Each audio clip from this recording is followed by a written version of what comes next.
Welcome everyone to Agile Talks by Agile Gurus. I'm your host Rahul Kataria, and today we have our speakers Reha Malik and Awais Sheikh. Hey Hello. guys, Hello, everyone. how are you guys? Great. Amazing. Good. Thank you guys for taking time today again. This is part 3 of episode 7, user stories, and today we're going to be discussing a few things about grooming, about story slicing, and some charts. So if you have any questions in the meantime, feel free to put in the chat, and then I'll come back to your questions as we go. So Rhea, I'm going to start with you. Sure. Um, let's talk about grooming. What is grooming, and what are the benefits, and why is it important? So let's start with this. Grooming isn't something which Agile invented, right? It's existed. It's existed with teams which have been following XP. It's one of the processes for good development practices, or good coding practices, or good team practices.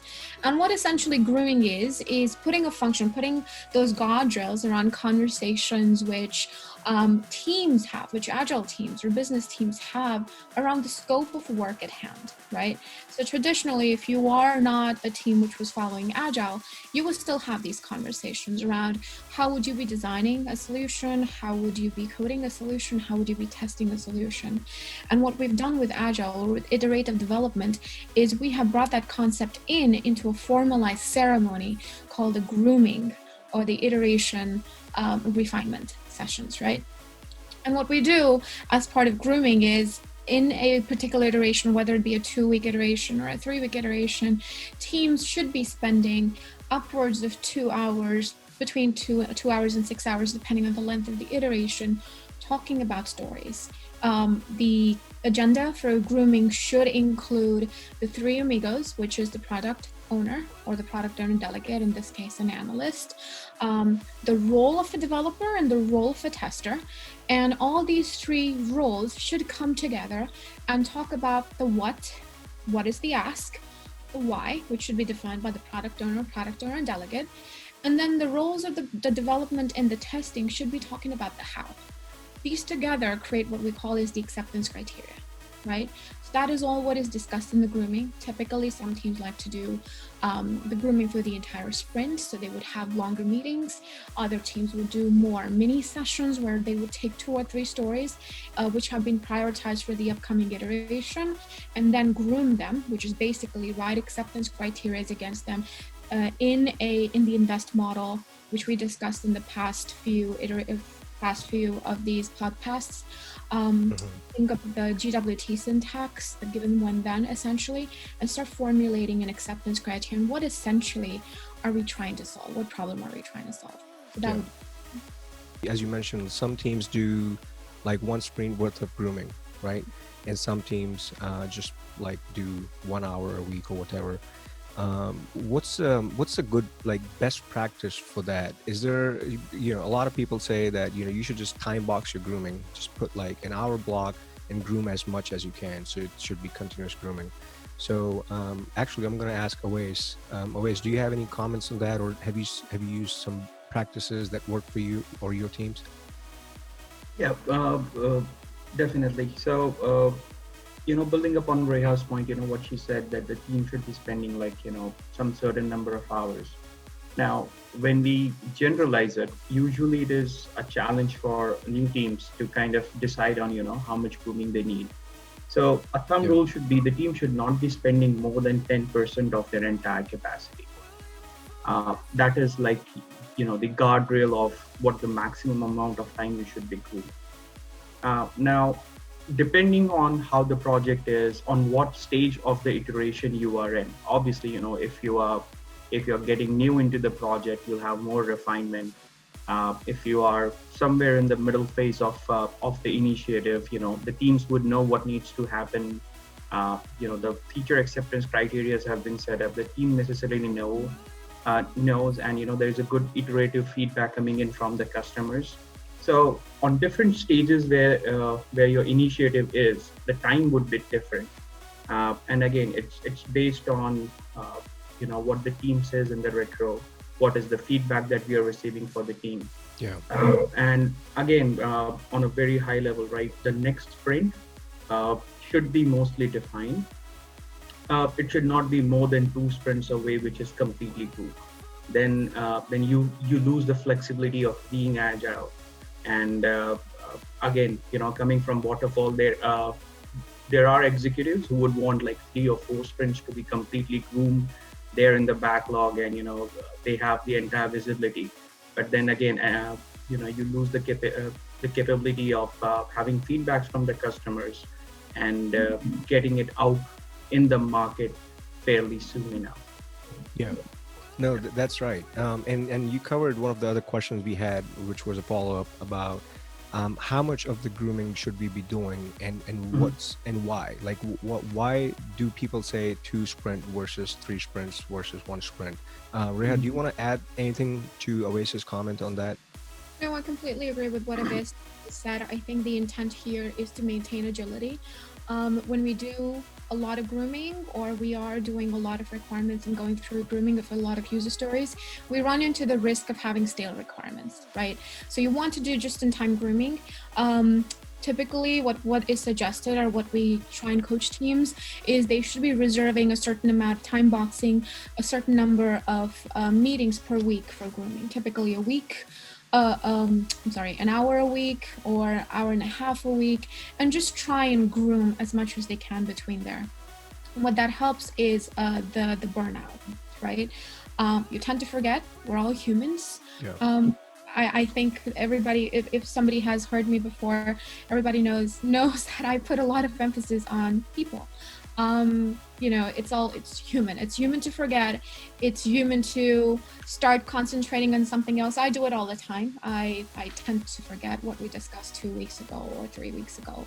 So what you don't want to do is have stale requirements, like a way that's suggested. So I would say don't groom too much, just groom enough to be protected. Gotcha. Yeah. So a few other questions we got today, so I'm going to combine them into one generic question. What does successful grooming look like to you? Like, what's the end result when you get out of your grooming sessions? How do you say this was a good grooming session? Reha, do you want to take that? Sure. So I would say a successful grooming session would be that you have a certain set of subsets, a certain subset of stories, which each meeting should have an agenda. So whoever is facilitating the grooming session, usually who being the product owner or the peer proxy, they should have the number of stories they are intending to groom in the agenda. And if we can get out of a grooming session without going into too much details of solutioning, but getting out with a well-defined acceptance criteria, so everybody who is going to work, so the team understands what the what and the why is, and everybody understands what the how is. The acceptance criteria has been clearly defined, and it has been accepted by the team, and everybody on the team understands what the ask is for all of the stories intended for that grooming session. I would say that was a successful grooming. I'm assuming the prioritization is occurring during grooming as well, because that's an important piece, and the team should have a clear understanding of the prioritization, the sizing, and the acceptance criteria, those 3 things. Nice. Yeah. And so in the past, what I have at least seen with my teams is they try to do prioritization before, or the product owner prioritizes some of the stories before even getting into grooming. And the 3 Amigo point that you mentioned, that's really helpful, is we used to do a 3 Amigo meeting before the grooming and call it pre-grooming, so that when the team gets together, it's super productive. Everything is already laid out to even talk about, right?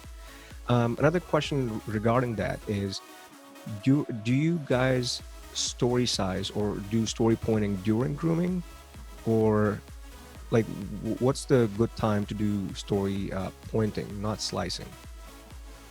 If it was up to me, I would say it depends on the maturity of the team. Less mature teams would use both grooming and prioritize, or the sprint planning or iteration planning meetings to confirm sizing. That is when you're going to start using techniques like planning poker. For more mature teams, sizing is part of grooming, right? The prioritization, sizing is part of grooming. And when they come into planning, the iteration planning itself, that's a very short 15 to 20 minute meeting where teams are just agreeing on the scope of the iteration, what their committed versus stretch objectives are. and just reiterating what the goals were, which were already discussed in grooming.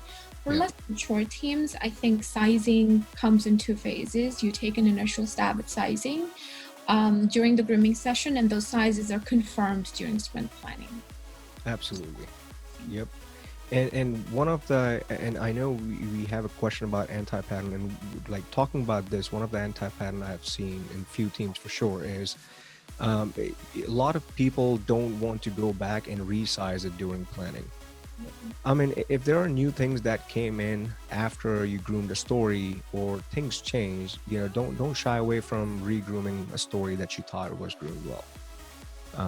So, Awais, do you have any examples or stories to share about what Reha just mentioned about doing story points for a mature team or teams who are just starting up? Yeah. So teams which are starting, right?